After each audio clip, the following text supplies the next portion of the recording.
Hingað kominn Þorvaldur Logason, hann fræðimaður, mastersnemi í félagsfræði og hefur skrifað ritgerð sem fjallar spilling á Íslandi með hliðsjón af Transparency International. Transparency International alþjóðlegur félagsskapur sem gefur út lista yfir spillingu í heiminum og það má segja að þessi félagsskapur hafi gefið Íslendingum gæðavottorð í gegnum tíðina. Það hefur yfirleitt mælt ekki neina spilling á Íslandi og mörgum þykir það frekar skrítið og Þorvaldur, þú hefur verið að skoða meðal annars hvernig þeir komast að þessari niðurstöðu og svona hvað búa baki. Já, þetta hefur verið svona dálítið sérkennileg niðurstaða að spilling á þetta sem sagt Transparency International komst að því árið 2005 að Ísland væri minnst spillta land í heimi. Og þetta náttúrulega í ljósi þess sem gerst yfir í dag, náttúrulega augljóst mjög einkennileg niðurstaða. Og strax raun og veru þegar ég byrjaði að rannsaka þetta 2005 þá fannst mér þetta mjög grunsamlegt og ég fór að skoða þetta og komst að því að þeir eru fyrst og fremst að hugsa fjármunaspillingu og mútur og þeir eru fyrst og fremst að skoða þeir raun og veru einangrast sig algjörlega við spillingu í opinbera geiranum, stjórnsýsluna, framkvæmdarvaldið og þeir eru fyrst og fremst að skoða samskipti viðskiptalífsins við einstaka embættismenn. Já. Fyrst og fremst, þetta mjög þröngt sjónarhorn. Já. Og allt viðskiptalífið, það er raunveru fyrir utan, það er raunveru óspillt, það reikna með því að það sé óspillt. Já. En það er bara raunveru, það er bara ríkisgeirinn sem er spilltur. En hvað vakir fyrir mönnum að búa til lista með þessum mælikvörðum? Það á sér raunveru rætur alveg til þessu 1995 og þetta svona má segja þessi listi var hannaður til svona hagnýtingar fyrir viðskiptalífið. Já. Þeir voru að rannsaka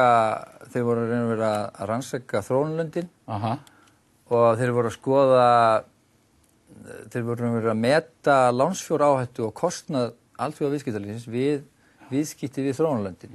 Vegna þess að þeir þurftu að greiða mútur og þeir þurftu þau lentu í alls kyns kostnaði.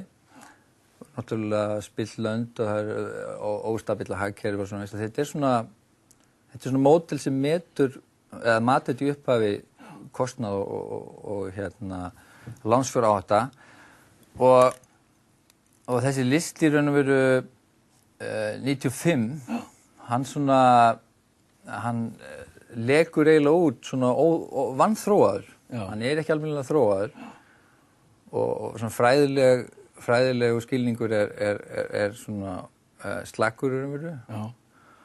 Og hann helst svona inni, hann verður mjög frægur, hann slær í gegn, Spiegel birtir hann og þetta verður rosalega vinsælt, Og þetta verður svona stofnanavænt fyrirbæri að hann þróast ekki áfram og verður ekki að þessum víða skilningu og spillingu sem heldur almenningur skilur hann. Þannig að skilningurinn sem þarna baki allt of þröngur.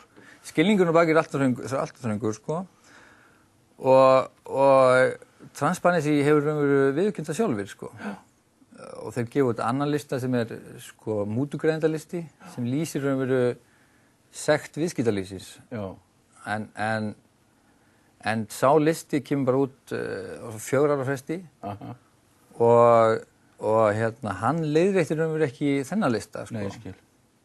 En þetta náttúrulega, það er kannski, spilling er flókimál og stórt mál og ég veit að þú ert að skoða spillingu á Íslandi. Já, í meistararitgerð, hver má segja að séu svona heildareinkenni spillingar á Íslandi, ef við reynum að draga það saman? Já, ég held að spillingin í Íslandi hafi verið miklu meiri heldur en maður átti sig á. Menn eru að horfa það núna að menn telja að spillingi sé gríðarleg, en þá eru menn að horfa aðalega á viðskiptaspillinguna. En það hefur verið miklu meira í gangi heldur en menn hafa verið að tala hingað til. Það hefur til dæmis ein skilgreiningin á því hvernig samfélag þróast í átt til einræðis eða svona kannski sem Chomsky kallaði svona 4 ára einræði svo að sko allt vald sko sem að andæfir ríkisvaldinu, ríkisstjórninni og þingvaldinu sem part sko, það brotið niður. Já. Það þannig sem sko, ríkið þróast í átt til einræðis. Já. Og það sem meðal annars hefur verið að gerast á Íslandi sem ekki verið talað um er að allt þetta vald sem til dæmis forsetavaldi, það hefur verið ráðist mjög hart gegn því sko.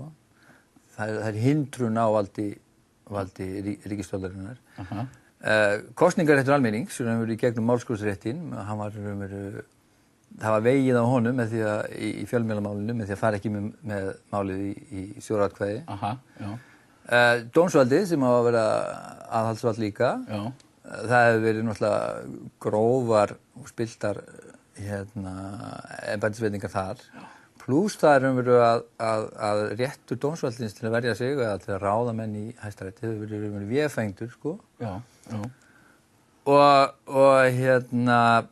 þannig að það er mjög vítt svið sko allstaðar það sem á að vera svona checks and balances sem við kallaðum sem þetta mænsku sko.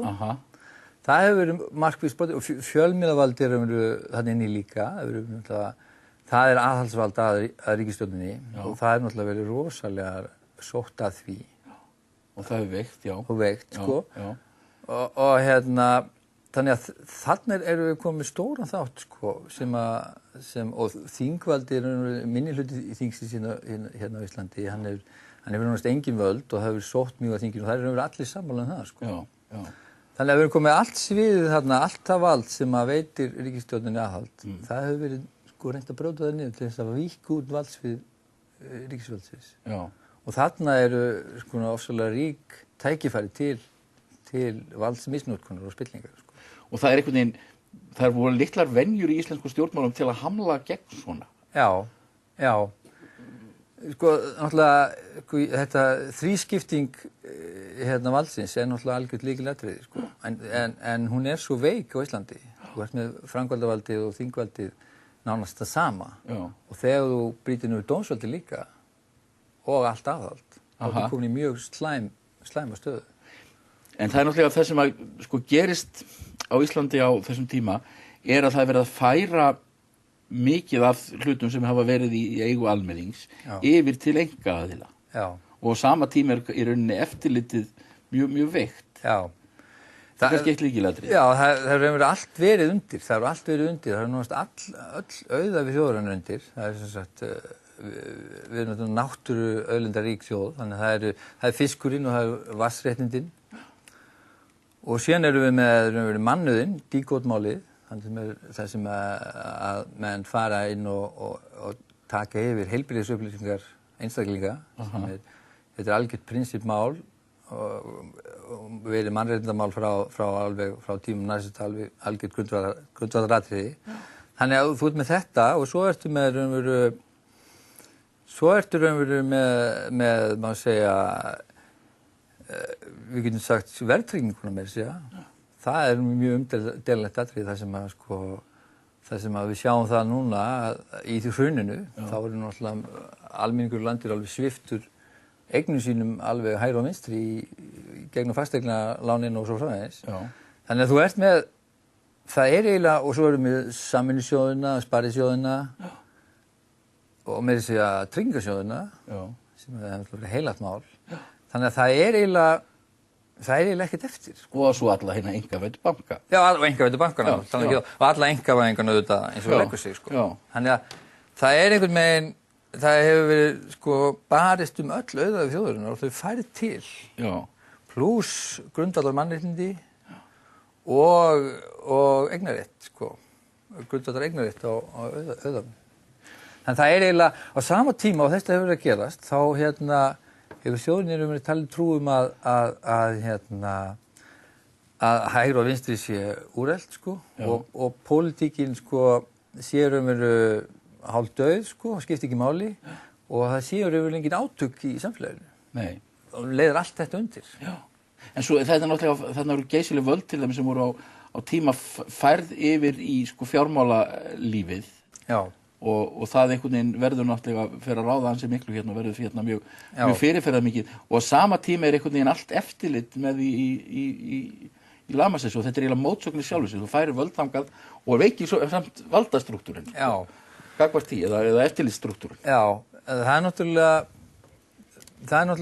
ein ástæðan fyrir því á Norðurlöndin eru talin sko minnst spilltu landi heimi og það var nú ástæðan fyrir hlut til vegna þess að ástæðan til þess að Ísland var svona ofarlega, ein ástæðan. En Norðurlöndin eru talin minnst spillt hlut til vegna þess að valddreifing er tölvöld mikil sko og tekjudreifingi líka sko. Þannig að auðvaldið næri ekki þessum tökum sko. Og markaðurinn og auðvaldið bæði gegnum hugmyndafræði nýfrjálshyggjunnar eftirlitsleysi og afnámreglna og svo framvegis, en líka bara gegnum hrein völd auðvald að brýtur náttúrulega niður eða leitast við gegnum þrýsting náttúrulega að brjóta niður allt eftirlit með sjálfur sér. Það er náttúrulega alveg lykil hugmynd. Þannig að leðu færir þessu völdi yfir þá gerst það raunverulega sjálfkrafa. Það sem er náttúrulega gert með nýfrjálshyggjunni að þú ert með hugmynd afskiptaleysi ríkisins af markaðanum sem hefur raunverulega þróast í meiri háttar afskipti markaðans af ríkisvaldinu. Nákvæmlega, já. Og þetta er hálfgerður fyrirleikur sko, þetta er náttúrulega mýta þessan aðskilnað. Og Transparency International náttúrulega lifir í þessari mýtu. Að þú getur rannsakað ríkisvaldið sér og markaðins og bara settu til hliðar. Þegar spillingin er samkrull einmitt markaðarins og ríkisvaldsins og sumpart svo þekkingavaldsins sem við sjáum líka hérna. Samkrull er náttúrulega mjög áberandi til þess einkavæðingu bankana. Það eru bara sérstakir vinir. Það er náttúrulega virðist vera að koma í ljós og það er bara verið hreinn tjófnaður sko. Það er náttúrulega, ég meina Sjálfstæðisflokkurinn og Framsóknarflokkurinn samkvæmt helmingaskiptareglu skipta þessu upp sko. Og þeir náttúrulega ég virðist sko þeir brjóta með þessi reglu sem að þeir settu sér sjálfur í upphafi sem var að sá sem keypti ætti, þetta var grundvallarreglan, sá sem keypti átti að eiga fyrir þessu sko. Þeir náttúrulega sækja bara í ríkisbankana fél til að eiga fyrir þessu. En það er náttúrulega rosalega, það er svakalegt sko. En sko við höfum átt mjög erfitt með að ná utan spillingu. Kannski höfum við ekki skilið spillinguna hérna í Íslandi. Það er stórhluta vandamáli að vantar sko þekkingu í akademíunni og bara almennt á Íslandi og það er náttúrulega engin stofnun sem beinlínis sko einbeitir sér að rannsóknum á spillingu. Engin ein stofnun. Og þú ert með sko, svo erum við með stjórnmálaflokkana, það er nú eitt máli sem að hefur komið fram að þeir hafa verið fengið geysilega mikla fjárhæðir frá viðskiptalífinu og þetta verður ekki að gefa upp og bæði flokkar og stjórnmálamenn. Þetta er náttúrulega eitt af furðulega í niðurstöðum Transparency að við erum minnst spillta land í heimi í 2006 2005 býtum við og fjármálflokkan eru lokuð.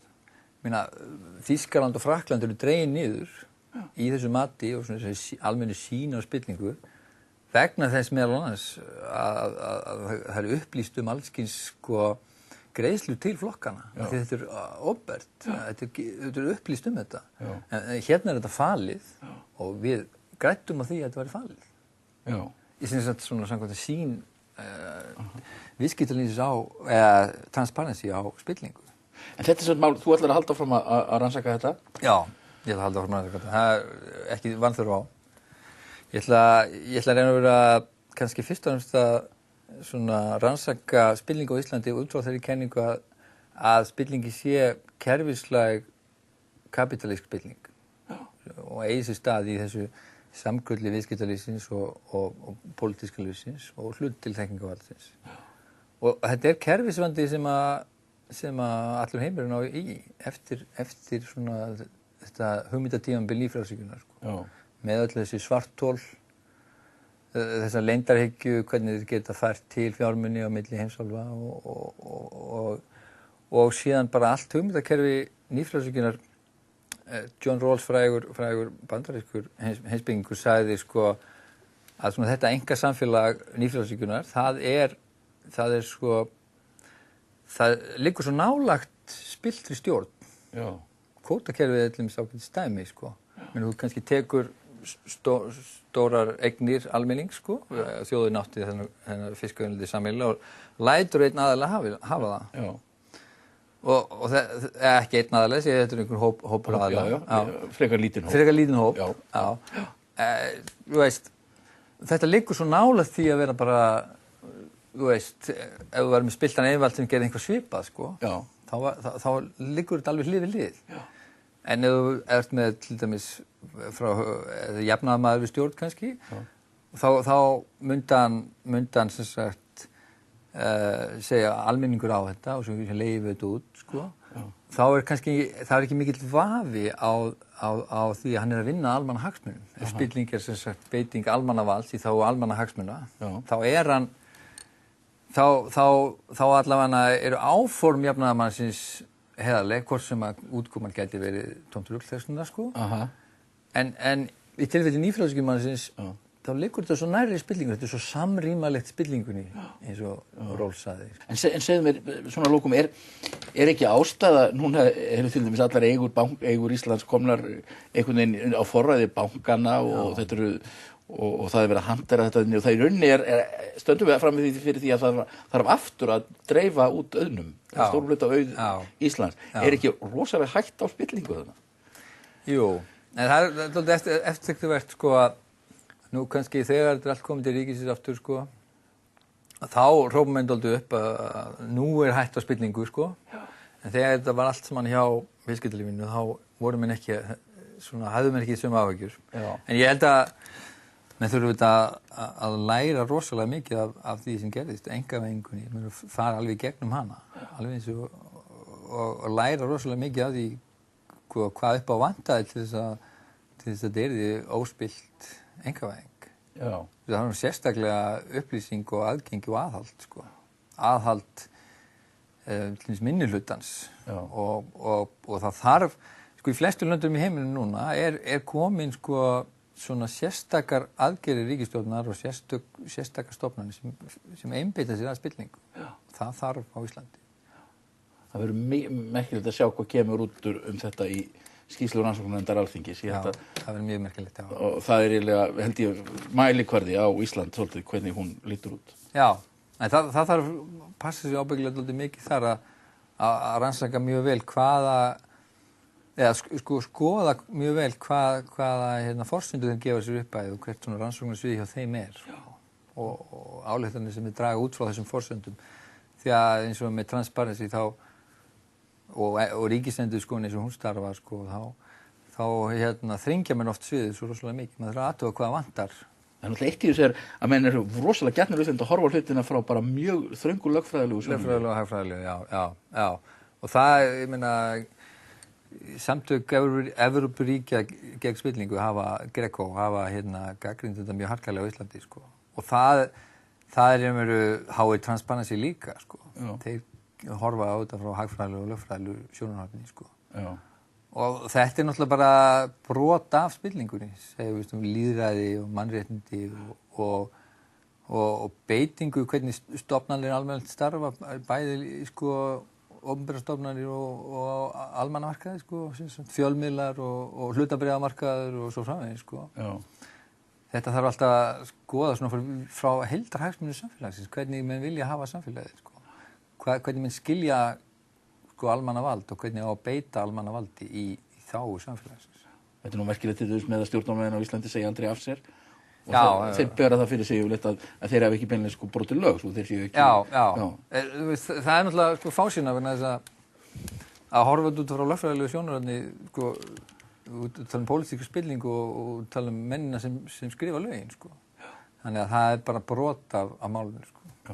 Þorvaldur, gott að fá þig hérna í þáttinn, þakka þér fyrir að koma. Takk.